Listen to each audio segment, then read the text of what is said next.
మీరు గమనించండి, రజనీకాంత్ గారికి తెలియదా తనకి 70 ఏళ్ల వయసు ఉందని? Yes or no? తెలుసు కదా ఆయన ఏజ్ తనకి. రజనీకాంత్ గారికి తెలియదా తను కొంచెం డార్క్ గా ఉంటారని? Yes or no? రజనీకాంత్ గారికి తెలియదా తనకి బట్టతల ఉంటుందని? రజనీకాంత్ గారికి తెలియదా తనకి తెల్లగడ్డ ఉంటుందని? ఇన్ని తెలిసిన రజనీకాంత్ గారికి ఇంకొక విషయం కూడా తెలుసు.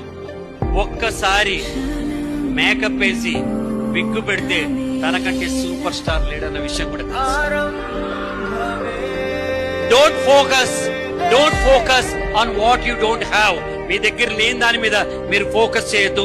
Focus on what you have, then you will become a super star of your life. You will become a super star of your life. I never compared anyone with me. నాకు ఎవరితోనూ కంపేర్ చేసుకోవాల్సిన అవసరం లేదు. ఎందుకంటే I have no competitors. There is only one exclusive designer brand called Pradeep.